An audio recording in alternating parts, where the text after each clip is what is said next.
Welcome to KonceptCraft. Introducing the Accounting Arena book, your ultimate guide to mastering the fundamentals of accounting. Embrace the world of accounting knowledge at your fingertips. Act now, and get your copy of Accounting Arena ebook. Link is available in the description below. Keep learning. Keep growing. Happy learning. Now let's begin our today's lesson. Dividends not an expense. If you are a shareholder of a company, you may be familiar with the term dividends.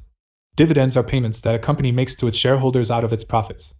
Dividends are a way of rewarding shareholders for investing in the company and sharing its success. But did you know that dividends are not an expense for the company?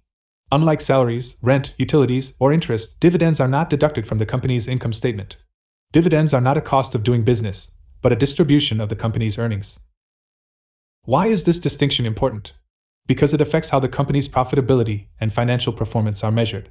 If dividends were an expense, they would reduce the company's net income and earnings per share, EPS. This would make the company look less profitable and attractive to investors. However, since dividends are not an expense, they do not affect the company's net income or EPS. The company can pay dividends and still report a high level of profitability and growth. Another implication of dividends not being an expense is that they are not tax deductible for the company. Unlike interest payments, which reduce the company's taxable income, dividends are paid out of after-tax profits.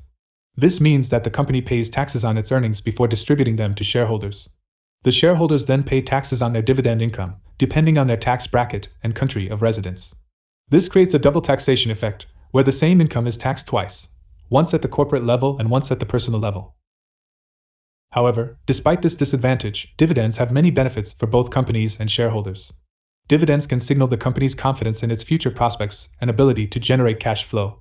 Dividends can also attract and retain loyal investors who value stable and regular income. Dividends can also increase the shareholders' return on investment, ROI, by providing cash in hand that can be reinvested or spent as desired. In conclusion, dividends are not an expense for the company, but a distribution of its profits to its shareholders. Dividends do not affect the company's net income or EPS, but they are not tax deductible either. Dividends have both advantages and disadvantages for companies and shareholders, but they are generally seen as a positive sign of financial health and performance. Retained earnings. It's not the same as cash. Retained earnings are the profits that a company has earned and reinvested in its business over time. They are not the same as cash, because they may be used for various purposes, such as paying dividends, buying back shares, expanding operations, or acquiring other assets. Retained earnings reflect the cumulative performance of a company and its ability to generate value for its shareholders. However, they do not necessarily indicate the current liquidity or solvency of a company, because they do not account for the cash inflows and outflows that occur in the normal course of business. Therefore, it is important to analyze the retained earnings statement along with the cash flow statement and the balance sheet to get a complete picture of a company's financial health and growth potential.